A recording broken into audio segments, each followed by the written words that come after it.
시청자 여러분 안녕하십니까? 사회 각계의 저명 인사들로부터 환경 현안에 대해 깊이 있는 통찰과 인식을 들어보는 시간 환경 초대석입니다. 오늘은 2014년 하반기 첫 번째 순서로 국회 환경노동위원회 김영주 위원장님을 만나보도록 하겠습니다.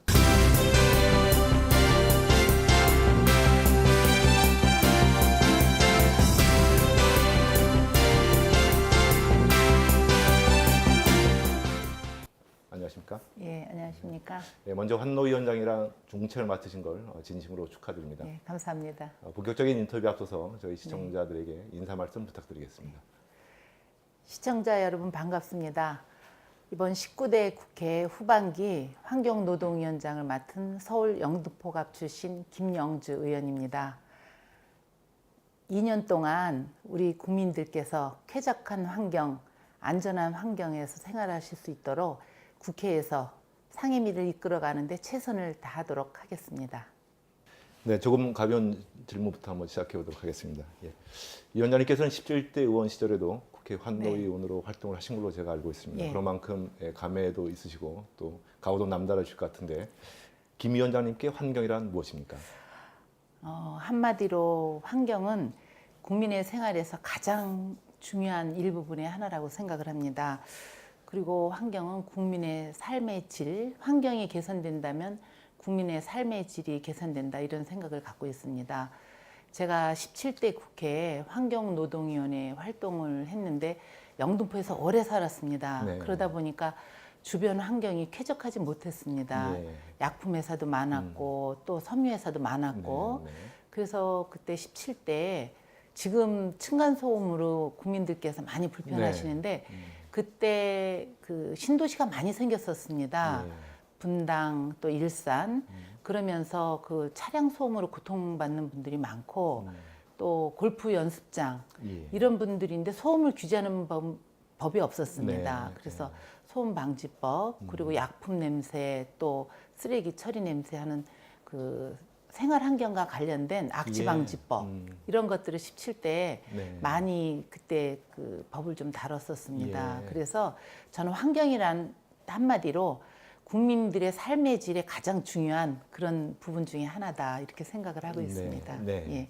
삶의 질을 대표하는 게 환경이다. 그렇습니다. 네. 삶의 큰 지표로 환경을 보고 계시는 거군요. 네, 그렇습니다. 예. 그 흔히 이제 경제와 환경을 그 양날의 칼이라고들 얘기를 많이 하고 있습니다. 그리고 사실 그 경제 논리에 의해서 환경 관련된 각종 제도라든지 장치들이 퇴보하는 경우가 상당히 많습니다. 대표적으로 이제 내년부터 시행될 그 저탄소 협력금 제도 같은데 그런 것들도 이제 자동차 업계는 그 제도 자체를 유보하자고 지금 하고 있습니다. 그래서 김 위원장님은 여기에 대해서 어떻게 생각하시는지 의견을 듣고 싶습니다. 예. 지금 우리나라가 선진국이거든요. 네. 그리고 OECD에서도 경제가 굉장히 좀 높은 이런 선진국인데 제가 10년 만에 환경노동위원회에 와보니까 아직도 환경은 경제 논리에 예. 많이 밀려 있습니다. 그렇습니다. 그래서 작년 3월에 저탄소 협력금 제도가 국회에서 통과가 됐는데 1년 6개월이 다 돼 가는데도 그 시행령조차 못 만들고 있는 거에 굉장히 안타깝다 이런 생각을 갖고 있습니다. 그래서 보니까 기재부에서 굉장히 반대를 하고 있고 기재부는 정경련든 또 재벌 그런 데에서 이렇게 경제가 어려운데 지금 너무 앞서가는 거 아니냐 이런 것 때문에 시행령을 못 만들고 있다고 생각하는데 저는 그렇게 생각하지 않습니다. 이 환경이 개선되는 게 간접적으로 국민들 특히 요즘 미세먼지 네. 또 황사 이런 걸로 인해서 국민들께서 기관지 관련된 우리 건강보험도 많이 지급이 되고 있고 그래서 저는 이 문제는 더 이상 미뤄서는 안 된다. 여기에 우리나라의 또 비용이 많이 절감되는 부분이 있다. 저는 이렇게 생각합니다. 네. 예. 이슈화되는 제도가 이제 또 하나가 있습니다. 바로 그 배출권 거래제인데요. 네.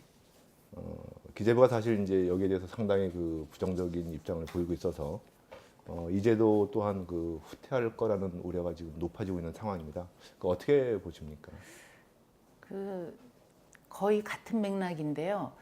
지금 환경부가 정부 부처 서열도 없는데 서열로 치면 맨 하위에 있습니다. 그게 우리나라 처음에 경제개발할 때 정말 자원도 없고 이랬을 때 환경 문제는 생각도 감히 못했죠. 근데 저는 선진국 대열에 들어섰다고 하면서 아직도 환경부가 정부 부처 간에 맨 하위 부처라는 게 이해가 안 되듯이 이제 네. 환경부도 달라져야 된다고 생각합니다. 선진국 기준은 국민들이 얼마만큼 행복 지수가 높아야 되고 또 나라에 대한 그 기대감, 또 국가는 또 국민들에 대해서 건강, 안전 이런 환경 개선을 해야 되는 문제가 있다고 보면 환경부에서 노력을 해야 되고 정부 부처에 환경부가 목소리를 내서 이런 문제는 적극적으로 나서서 해결해야 된다 이렇게 생각합니다. 네. 예, 이런 논란들은 사실 그 기후 변화 대응에 대한 우리나라의 입지와도 무관하지 않다고 생각이 듭니다. 그 우리나라는 지난 정부 당시에 국제사회에 아시는 것처럼 2020년까지 30%의 온실가스를 감축하겠다고 약속을 했습니다. 하지만 그 2010년도 온실가스 배출량이 오히려 늘어났습니다. 이 점만 봐도 국제사회의 약속을 지키지 못할 가능성이 높다고 생각이 듭니다. 정부가 앞으로 이 문제를 어떻게 해결해야 된다고 보십니까? 그 배출권 거래제에 대해서는 처음에 도입부터 기업에서도 많이 반대를 했고 정부에서도 주저했던 건 사실입니다. 그러나 이 법이 국회에서 통과될 때 어느 정도 기업도 동의를 했고 또 정부에서도 이 심각성, 더군다나 국제 간의 약속 이런 부분에 저는 그 법이 개정됐다고 보거든요. 그렇다고 보면 저는 이 저탄소 문제라든가 이 대기 배출권 문제 이런 부분은 이제 더 이상 얘기를 하다 보니까 제가 너무 그 우리 국민 편에서 얘기하는 것 같지만 저는 우리나라 경제 규모에서도 이제 충분히 네. 이 문제에 대해서 적극 나서야 된다고 이렇게 봅니다. 이게 국민 건강이 굉장히 문제가 되는 거고 또 국제적인 약속, 신뢰 이런 부분에 대해서는 이제는 시행령 제대로 만들어서 예. 공감 가는 부분 애초에 법 취지대로 이건 시행을 해야 된다 이렇게 생각을 하고 있습니다. 예. 그 4대강 얘기를 안 할 수가 없겠습니다. 네. 여름철이 되면서 지금 녹조 또 뭐 큰빛 이끼벌레 해서 또 한바탕 지금 그 논란이 그 벌어지고 있는데요. 근데 이제 환경부에서도 사실 여기에 그 마땅한 해결책은 그 없는 것 같습니다. 저희가 보기에는. 그래서 이 문제를 과연 어떻게 풀어나갈 수 있을지 해법이 있을지 참 궁금합니다. 이 4대강 하면 그 정부 부처에서는 경기를 하는 것 같아요. 이게 무슨 정치 논리로 저는 접근해서는 절대로 안 된다고 봅니다. 사실 그 내가 정치 논리로 접근해서는 안 된다고 하면서도 또 이명박 정권 얘기를 안 할 수는 없지만 너무 서둘렀다고 생각하고 그 정말 우리가 4대강을 개발을 해서 국민들 우리가 이제 그 가뭄에도 대비를 하고 그 4대강을 정말 국민들한테 돌려주기 위한 이런 거였다면 천천히 했어야 되는데 서둘러서 하다 보니까 문제도 되고 그리고 특히 박근혜 대통령께서 이 4대강에 대한 처음에 시작부터 과정 그리고 지금 그 결과까지 한 점 의혹 없이 들여다봐라 이렇게 얘기를 하셨습니다. 그래서 기업 간의 담합에 의해서 부실 공사를 했고 또 부실 공사를 하다 보니까 지금 보가 완성되고 났을 때 굉장히 심각한 이런 게 지금 나타나고 있거든요. 그래서 저는 환경 문제, 국민의 삶의 문제, 그리고 우리나라의 100년 대대 물려줄 그런 강의 입장으로 4대강 문제를 접근해야 된다. 이렇게 봅니다. 그래서 이미 엎질러진 걸 정부에서는 정말 정부도 그렇고 그 특히 수자원공사에서는 본의 아니게 수자원공사가 다 떠다 맡은 그런 형편이 됐거든요. 그러면 이제는 정말 이 문제가 잘못된 부분은 바로 잡아야 되고 또 뭐가 문제가 있으면 빨리 고쳐야 되는데 시작한 지 얼마 안 됐고 완성된 지 얼마 안 됐으니까 지켜보자. 전 더 큰 국민의 세금이 들어갈 거고 여기에 대한 부작용이 심각해질 거라고 봅니다. 그래서 4대강 문제에 대한 거는 저희가 큰빛 이끼벌레 그전에 한강이 없었습니다. 그렇죠? 근데 여주보 막은 다음에부터 한강에도 이런 증세가 이런 현상이 나타났고 또 여러 4대강이 다 그렇다 그러면 정확하게 실태 조사하고 대안도 만들고 저희 국회에서도 이 4대강 문제에 대해서는 저도 위원장으로서는 정치적인 논리 접근보다는 예. 환경적인 측면, 우리 국민의 삶의 질 향상을 위해서 들여다봐야 된다. 그렇게 생각을 하고 제가 또 하나 제안을 드리면 네. 전체 4대강을 전체 보를 다 틀 수는 없지만 4대강 중에서 일부 이제 문제가 되지 않는 네. 강이 있다 그러면 그중에 보를 하나 조금 열어봐서 그 보를 열어보니까 거기에 녹조 현상도 조금 없어지고 큰빛 이끼벌레도 줄어들고 악취도 좀 줄어들고 이런 거를 한번 네. 해봤으면 좋지 않겠나 이런 생각도 좀 갖고 있습니다. 네. 그걸 어떻게 공식적으로 제안할 수 있는 아우, 방법이 한번 제가 예. 상임위에서 네네. 환경부하고 네. 또 수자원공사 관계된 분들하고 그렇게 해볼 생각입니다. 네네. 이번 저희 그 국감이 두 번으로 나눠졌는데 전반기 국감이 환경부 관련 국감이거든요. 네네. 그래서 그때도 4대강 현장도 좀 살펴보고 또 정부에다가 제안할 수 있는 건 제안을 할까 이런 생각을 갖고 있습니다. 네. 예. 예. 아주 좋은 의견이신 것 같습니다. 네. 예. 그 삶의 재해를 말씀하시니까 또 하나 그 국민 생활과 아주 밀접한 질문을 하나 드려야 될 것 같습니다. 그 수도권 매립지 시한 연장 때문에 사실 상당히 지금 논란을 겪고 있고 또 내용도 사실 많은 편입니다. 그래서 자칫하다가는 뭐 쓰레기 대란을 또 피할 수 없을 상황이 될 수도 있고요. 그런데 관련되어 있는 그 단체장들은 사실 좀 누가 고양이 목에 방울을 달까 지금 다들 쉬쉬하면서 또 전전긍긍하는 측면도 있습니다. 어떤 마땅한 해법이 있을지요?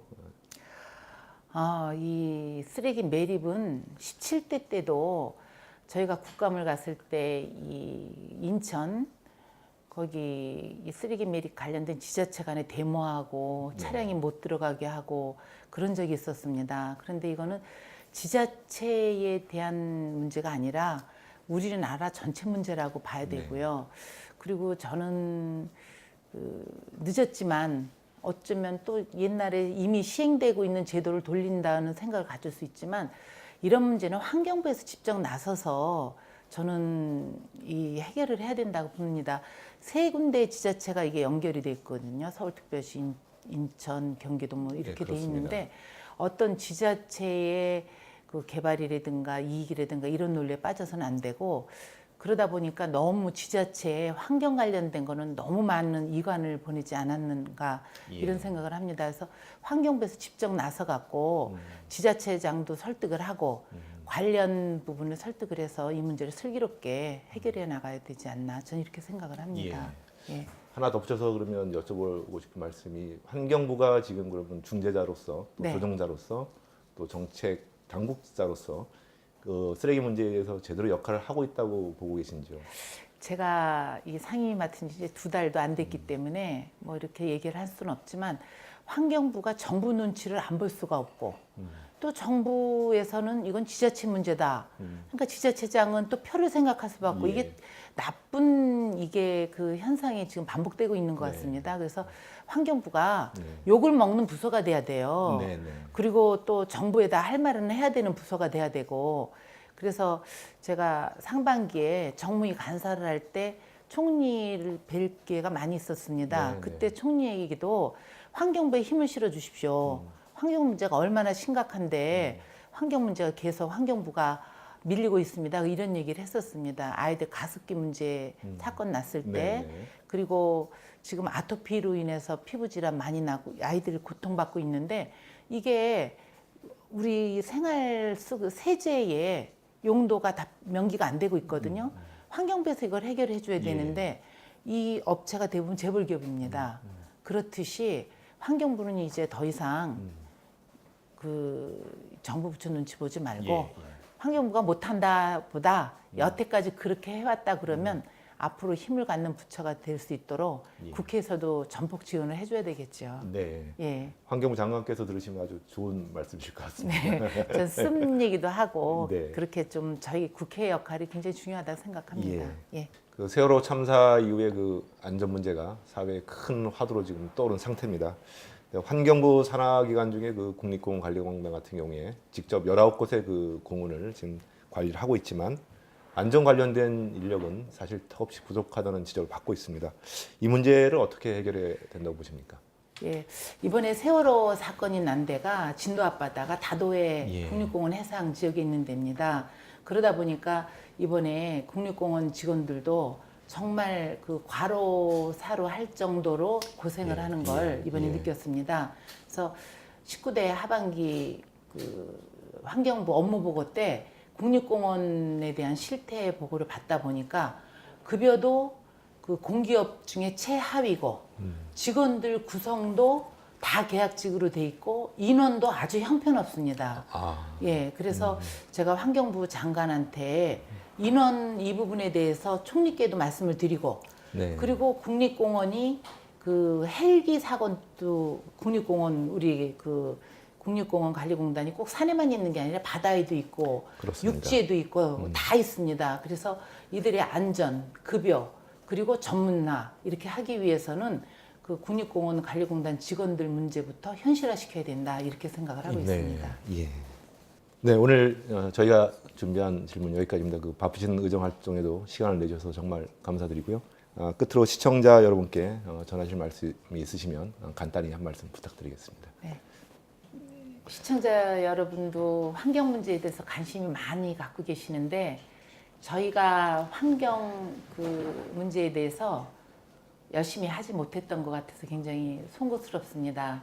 저는 환경노동위원장을 맡으면서 가장 먼저 생각해야 될 거는 국민의 삶의 질을 생각할 때 경제도 중요하고 복지도 굉장히 중요하지만 우리가 숨 쉬는 공기, 마시는 물 이런 거에 먼저 우리가 나서서 해결해야 된다 이런 생각을 합니다. 그래서 앞으로 2년 동안 우리 새누리당 의원들도 보면 굉장히 환경 문제에 대해서 적극적이시고 국민들 건강 생각하고 계시고 또 새정치민주연합 의원들도 전반기에서도 환노위 맡은 의원들께서 특히 환경 문제에 관심이 많으십니다. 그 여야를 제가 함께 이끌어가면서 또 조정해가면서 국민들 안전과 건강 그리고 쾌적한 대한민국 만드는데 최선을 다해서 노력할 것을 다시 한번 말씀드립니다. 감사합니다. 2014년 하반기 첫 번째 환경 초대석 순서, 오늘은 국회 환노위원장이신 김영주 위원장님을 모셔서 말씀을 들었습니다. 환경노동위원회 위원장으로서 큰 통찰도 갖고 계시고 또 정책적인 비전도 아주 크신 것 같아서 저희 시청자의 한 사람으로서 또 국민의 한 사람으로서 그 인터뷰가 상당히 뜻깊고 뿌듯했습니다. 저희가 준비한 그 환경 초대석 순서는 오늘 이것으로 모두 마치도록 하겠습니다. 고맙습니다. 네, 감사합니다. 네, 수고하셨습니다. 네.